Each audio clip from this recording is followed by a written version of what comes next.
Kembali bersama Ignatius Yonan. Pak Yonan, Ya. pada waktu Lebaran kemarin, saya tahu Anda kemana-mana dan berkeliling.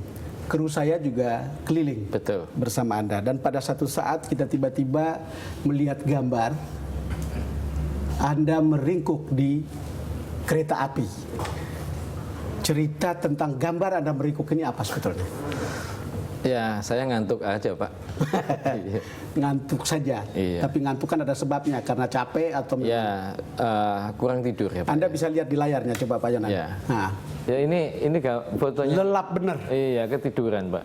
Jadi kan kalau operasi Idul Fitri itu kami itu H1-10 sampai dengan H2 plus 10, Pak. Ya, gitu ya.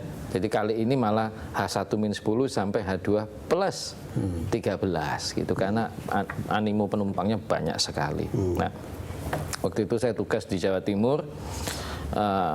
Selesai tugas dari stasiun Malang, itu saya kembali ke Surabaya, ya naik kereta, ya naik kereta ekonomi.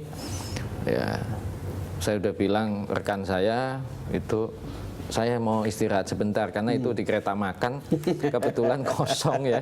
Saya beli karcis Pak, ya di kereta makan ya. Udah saya bilang saya minta tolong istirahat. Saya udah bilang jangan difoto. Banyak sekali komentar tentang gambar itu. Ya. Banyak sekali komentar tentang gambar itu dan saya tidak tahu Anda kan dari keluarga berada, tapi komentar-komentar tentang gambar itu bisa kita lihat di sini. Coba lihat. Yang pertama, Direktur Utama KAI Ignatius Yonan, walaupun dia pangkat paling tinggi di KAI, tapi dia tetap tidur seperti ini di kereta api ekonomi. Jarang ada pemimpin seperti dia. Berikutnya, ya semoga saja beliau nih masuk kabinet Jokowi dan jadi Menhub dan seterusnya. Berikutnya, ini jelas pencitraan, pengen ngelamar jadi menteri kabinetnya Jokowi. Mana yang benar nih Pak Yonan? Yang benar itu saya ngantuk, Pak.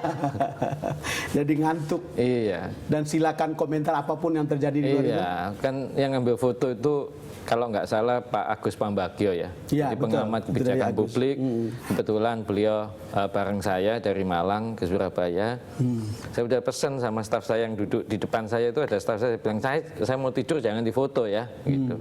Nah ini nggak tahu yang foto orang lain terus jadi beredar begitu. Ya, hari begini memang susah Pak Yonan. Jadi apapun orang bisa foto karena tidak Iya. seperti dulu kan orang harus bawa kamera, orang bawa Betul. handphone aja. Sekarang Pak handphone bisa, Pak. Nah, lalu kemudian ada lagi gambar di mana Anda melayani tiket kalau tidak Ya. salah. Dan betapa berarti Anda adalah foto di Rut KAI jadi pemeriksa tiket beredar. Itu kenapa Anda ikut memeriksa tiket yang beredar? Kan kami kalau piket Idul Fitri itu atau piket Sabtu Minggu biasanya ya saya kalau di stasiun juga pas di hari biasa itu berkesempatan tuh ya saya ikut aja gitu ya meriksa tiket dan sebagainya. Ini kan kewajiban yang mestinya semua petugas kereta api mau mulai saya sampai ke bawah pun ya itu kewajiban Pak ya gitu. Kalau ini kan kewajiban melayani pelanggan dan sebagainya. Kan saya dapat makannya juga dari pelanggan, Pak. Iya. Jadi kalau Pak Jokowi itu belusukan, Anda juga sebetulnya sudah belusukan? Ya ini tugas, Pak ya. Jadi kewajiban saya itu. Oke.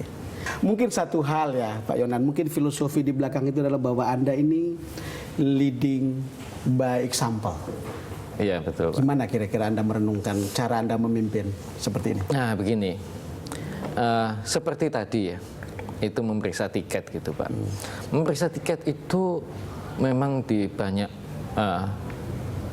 kalangan itu mungkin kalau lihat foto itu terkejut ya. Jadi saya gitu ya, yang memimpin kereta api itu kok masih berkesempatan untuk memeriksa tiket dan sebagainya gitu. Bahkan 1-2 senior saya, pendahulu saya itu juga komentar gitu. Kalau ini Anda ngurus hal kecil-kecil gitu, yang besar nanti nggak terurus. Saya katakan begini, kalau yang kecil nggak terurus, yang besar itu kalau terurus pasti banyak kelemahannya. Kalau nggak cenderung untuk ya berantakan implementasinya. Jadi ya dijalanin aja gitu ya. Kalau tadi yang tadi di foto itu di sebelah saya juga direktur komersial saya.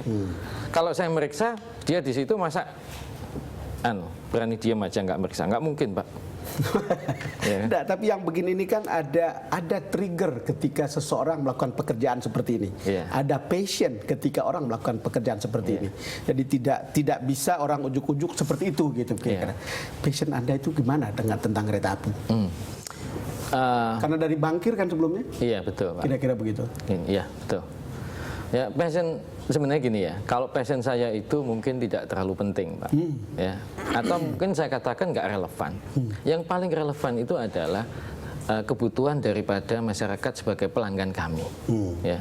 Jadi baik angkutan penumpang maupun angkutan barang. Itu yang diharapkan oleh penumpang itu masyarakat sebagai pelanggan kami itu apa? Ya itu yang harus coba dipenuhi. Pada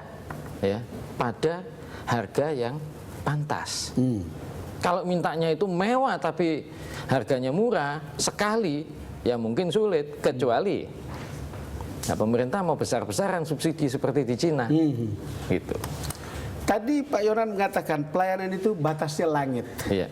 Untung itu batasnya kewajaran. Pertanyaannya sebetulnya adalah Anda memberikan pelayanan seperti ini kan itu kan harus membuat semua sampai ke bawah. Betul. Dan kesulitan kita sebetulnya birokrasi itu pada umumnya atasannya inginnya begini, yang di bawah kan tidak selalu bisa mengikuti. Apa yang membuat semua gerak ini bisa sejalan? Ya itu karena saya ngasih contoh misalnya meriksa karcis gitu Pak ya. Tidur di kereta kelas ekonomi juga bukan hal yang istimewa buat saya ya. Biasa aja. Mau ngantuk ya tidur. Sudah selesai tugas gitu ya dan sebagainya. Jadi sebenarnya kalau misalnya yang bawah itu tidak bisa mengikuti itu karena yang atas itu keinginannya tidak bisa memberikan contoh kepada yang bawah gitu. Anda akan bisa merasa bahwa Anda sukses untuk memimpin ini. Itu kira-kira apa deskripsinya? Deskripsinya itu banyak hal Pak. Tapi yang paling penting itu mayoritas daripada pelanggan kami itu merasakan ada perubahan yang positif. Gitu. Kalau kelemahan, kalau dikomentari ya banyak sekali. Ya. Tapi saya yakin dalam pelayanan kereta api itu mengomentari kelemahan itu banyak sekali. Ya. Saya tahu itu. Ya. Yaitu diperbaiki satu persatu. Ya. Tapi saya yakin mayoritas penumpang itu sudah jauh lebih apresiasi lah dibandingkan sebelumnya. Tetapi Anda mungkin memang sukses membuat everybody happy di kereta api kelihatannya. Karena kemudian kan gaji mereka juga naik katanya 2 kali lipat atau bagaimana? Karena keuntungannya juga sudah ada. Ya, jadi gini.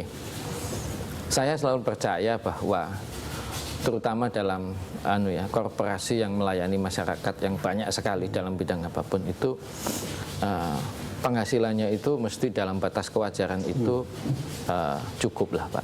Ya, memang tidak bisa mewah. Ya, kalau mau menjadi kaya juga nggak bisa. Ya, karena selama jadi pegawai. Iya, selama jadi pegawai gitu ya.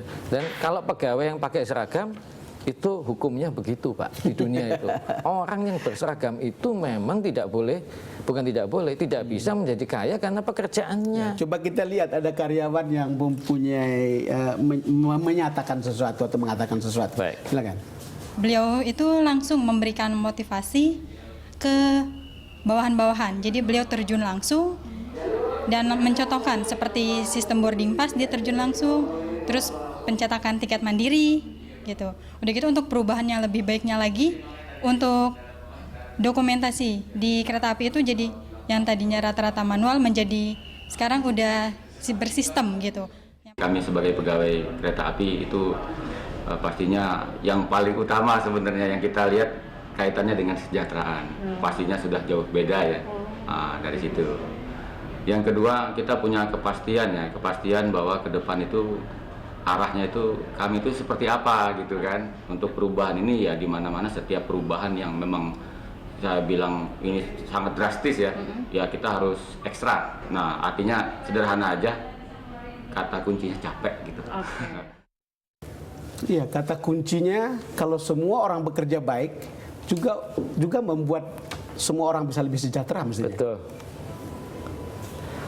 Biaya tenaga kerja kereta api dalam masa 6 tahun Pak ya, sampai tahun ini itu naik 3 kali lipat Pak. Bukan 30%, naik 3 kali lipat. Manpower cost. Manpower naik berapa tadi? 3 kali lipat. 3 kali lipat ya. Kalau naik menjadi 3 kali lipat itu, misalnya dari dulunya Rp1, sekarang menjadi Rp3, ya, manpower cost. Itu apa perusahaan akan bangkrut? Enggak. Buktinya pendapatannya naik 2 kali lipat. Keuntungannya dulu dari rugi 2009 itu untung 156 miliar, tahun lalu itu untungnya 565 miliar. Luar biasa, fantastis itu. Ya, nggak tahu tahun ini mungkin ya 700-an gitu dan sebagainya. Memang nggak bisa besar, Pak. Ya. Tapi saya katakan gini, kalau mau berpenghasilan baik atau cukup, itu harus bekerja keras. Kata kuncinya bekerja keras. Ya. Baik, Pak Yonan. Saudara, The Best to the Point akan segera kembali.